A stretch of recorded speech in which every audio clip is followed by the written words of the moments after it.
There was a ton of new stuff shown at the Summer Games Fest. We are pretty excited here at Game Ranks for some of this stuff, and I don't want to waste a lot of time. Hi folks, it's Falcon. Join the 1% Club to get the truly unhinged stuff every weekend. Today on Game Ranks, Summer Game Fest announcements. At number 10, it is Resident Evil Code Veronica Remake. This show started very strong with the reveal of the long-awaited, long-rumored Code Veronica Remake. The trailer started off with a very Resident Evil 3 remake-style first-person prologue, which seems to suggest the game will open very differently compared to the bombastic action movie intro of the original game. The original Code Veronica, of course, was not a bad game at all. However, out of the original Resident Evil games, it's probably among the most that could benefit from the remake treatment, and it'll be nice to see Claire again looking the same as she did back in the RE2 remake. There is a lot of potential here, and I expect that they're going to make some major changes in the tone and the story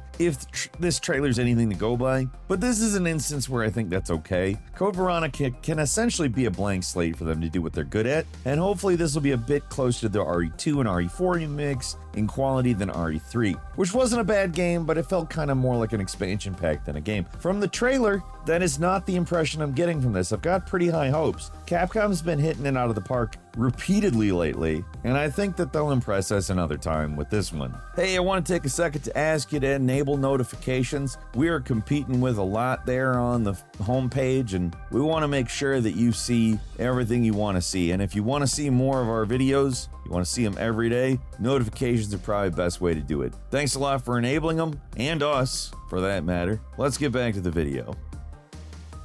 And number 9, it's Final Fantasy VII Revelation. For whatever reason, it just feels like this Summer Games Fest was the right time for Part 3 to get announced. And here it is. And even expecting to see it, it still looks absolutely incredible and a step up from what they did in the past game, which again, we have called irresponsible. Everyone was wondering how they were going to do the airship, but I think they're probably doing something closest to what I thought, which was that they're just going to do it. Just in the game, you get full control and you can jump off the ship and glide to the surface like Breath of the Wild, which I have to say is the right choice. It's not what I would have even thought of, but man, you can do the airship, you can fly around the world, which is super fun, and you can jump down to the ground. I'm having a feeling it's a clever way of hiding some loading screens a la Crimson Desert, which didn't really cleverly hide them.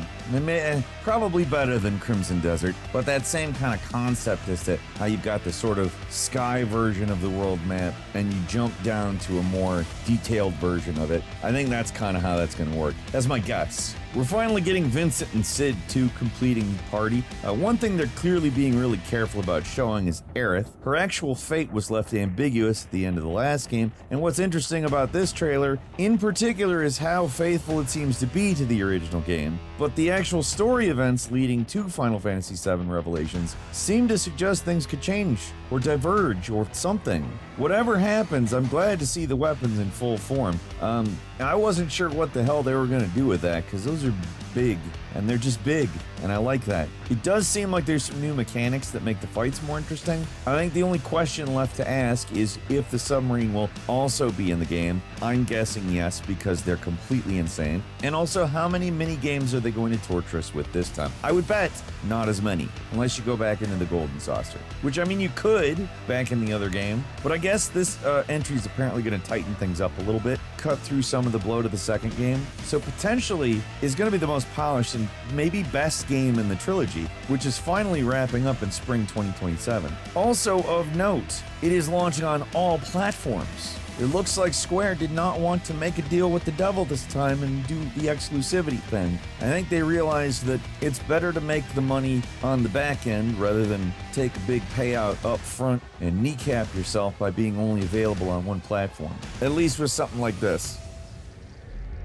And number 8 is Alien Isolation 2. We finally got the first footage of the recently announced Alien Isolation sequel. It looks completely different in terms of setting, and it looks pretty damn exciting. The Japanese dialogue is a very unusual twist, and it throws you off a little at first, but voice responding clearly belongs to Amanda Ripley, the protagonist of the first game. No release date revealed as of yet, but man, it's impressive. The setting is shifted to a colony world where there's more open space and new kinds of dangers lurking in the in the unforgiving wilderness. Sounds like they're trying to keep the original game's tone intact. I like that. So it doesn't look like it's going the Aliens route and making Amanda into a killing machine, though the trailer does at least prominently display a flamethrower, so perhaps you'll be a little bit better equipped this time around, but we'll see.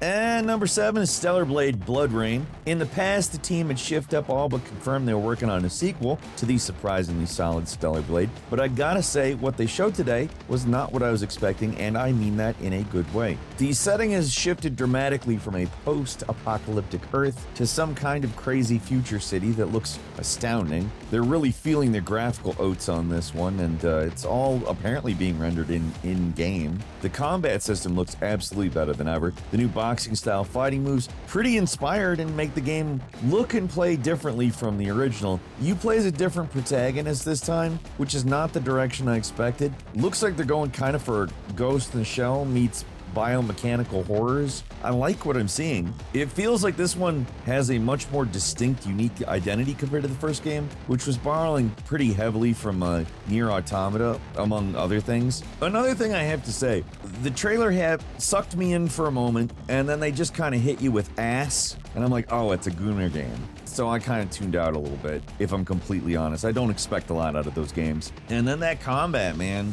it looks good. And then they put the Stellar Blade name on the screen. I was like, oh, okay, all right. That's a Gunnar game I can trust.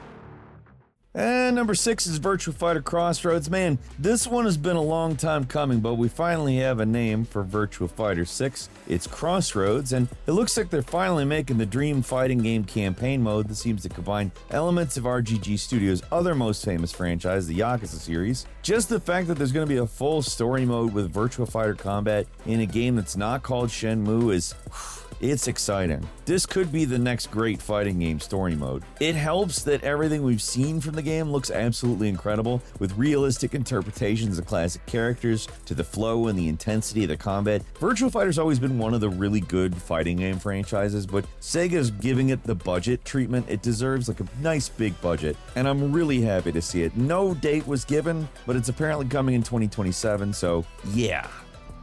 And number 5 is Crossfire. This one is interesting. The trailer makes it look like some kind of co-op milsim shooter with high production values, but make no mistake, it's a single-player action game that seems to emphasize strategic movement and positioning. The production values are off the charts. The characters and cutscenes look next-gen, which is pretty impressive considering it's a game coming from a new studio called That's No Moon, made up of some former Naughty Dog devs and some former Infinity Ward ones. I'll say when they came out on stage and they were like, we rethought cover, we call it adaptive cover. You move according to the cover and adapt. I was like, yeah, it just happened last week in 007 First Light, but that's not something I'm mad about. More games can do that and I'll definitely be happy. And like, in all seriousness, what starts off looking like a pretty standard military gun game becomes more interesting as the trailer goes on. It appears like some kind of mysterious, possibly alien substance is possessing people and causing them to attack one another. It looks like it could be something to watch out for, but no release date was given yet. And number 4 is Guild Wars 3, a game we were hearing whispers about before Summer Game Fest. And in my head, I was saying, those rumors gotta be true. It's such an out-of-nowhere thing. Nobody would be making that shit up. Guild Wars 2 came out in 2012. That's a lifetime ago. I wouldn't have suspected they'd put a third one out now. Trailer itself doesn't reveal much about what the game will actually be like, but I imagine they're going to stick to the format they originally revolutionized by making a subscriptionless MMO with satisfying movement and combat. If I was cynical, I would say this is a game trying to piggyback on the success of the recent gacha-powered free-to-play open-world games like Genshin Impact and Zenless Zone Zero, stuff like that, but in a more accommodating way. To put this is that I think they're seeing a space for these types of games and are moving forward with a long-belated sequel. I am not an MMO fan. I have said there are a few games that are MMOs that I like, and most of them I don't. Guild Wars is one that I do. They're nice and easy to onboard. You don't feel guilty or get FOMO when you stop playing. That's part of the reason I liked it back then, and I hope that they recognize what makes their game unique rather than try to chase trends. I think it's very possible that they will. It is being made by the same people who made the originals, Arena.net. There's a real possibility this could be a game to watch out for. Beta is going to set for fall fall 2027, and I hope it's good because Guild Wars, they were kind of a shining beacon in the genre I'm not a huge fan of.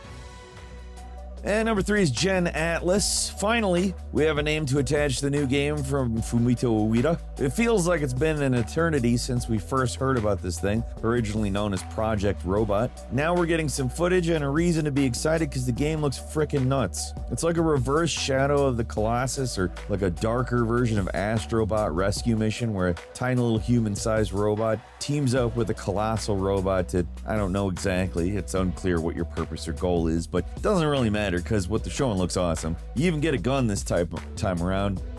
It's different. That's very different for an Ueda game. Usually these things have very little combat, and who knows, maybe there's not actually much shooting to it, but it does appear to be some giant robot fisticuffs as well as a climbing missile mid-fight. I see a lot of potential here, but I won't lie, the trailer did look kind of rough. There was some slowdown and hitching, which I mean, at least they're showing the actual game, but still, could be a ways off. I'm not giving up hope. I'm always excited for a new game from these guys, and this one looks better every time we see it. And number 2, 1666 Amsterdam. Coming from the guy who's known for creating the Assassin's Creed franchise, this game looks absolutely bizarre in a very good way. And I mean, think back to the original concept for Assassin's Creed. Those games were originally very weird, the way they combined the past with the sci-fi stuff. And while they've been flattened and made more palpable with each game, it's pretty clear Patrice is hellbent on making something strange. Because this looks nuts. I see the historical open world, but you're controlling a cat, you're gliding on water using witch magic, taking on mutant bosses. The first trailer didn't leave a lot of an impression, but the actual gameplay they showed had a real spark to it. I think there's a lot of potential with this one. I mean, it could be a disaster, who's to say, but I, for one, am intrigued. And finally at number 1, it's Wolf Among Us 2, a welcome surprise. Kinda assumed this was canceled at this point, but it's real, it's coming next year, and the trailer makes it look like the evolution of the classic Telltale formula fans have been waiting for a long time. Honestly, it doesn't even matter what they showed, it's what people want for one of Telltale's best series, and it doesn't have to be anything else. At the same time as announcing this, they revealed a remaster of the original game as well, which is a smart move considering it's been 8 years since the game was announced, nearly 13 since the original game's first episode release. No matter how you shake it, it's been a real long time, and for some people I'm sure it's the biggest surprise of the Summer Games Fest. Looks like what the fans want, happy to see it resurface. A lot of pipe dream projects like this don't survive, so I mean, that's nice to see. I do have a couple of bonus here. Clutch, which is a new open world racer with some real insane production values coming from a new studio called Maverick, which has made up some Forza Horizon former devs. Looks really nice. Formula 1 driver living a double life as a getaway driver. There is a Cuphead sequel called Mighty Cuphead Adventure. They did not show the hand-animated sequel, but they did show the NES 8-bit inspired Mighty Cuphead Adventure, which looks fun, but it's a lot more conventional side-scrolling action game compared to the original Cuphead. It looks cool, but the big announcement is that we're getting a standard sequel. Then there's Saw, the video game, a horror franchise that, frankly, it's perfectly suited for a video game. These are basically video games as a movie. The setting is shifting to something new. Looks like World War I, which is an unusual direction to go in, but hey, who's to say that can't be a good thing? One other one for you, The Last Ronin. Nothing was shown of this previously announced adaptation of the popular Elseworlds comic, but you're getting a new Platinum game with the Teenage Mutant Ninja Turtles set in a dark future where the rest of the turtles are dead. You're the last one, and the Foot Clan rules the world. Honestly, I kind of thought it had been canceled, but it's been reconfirmed, and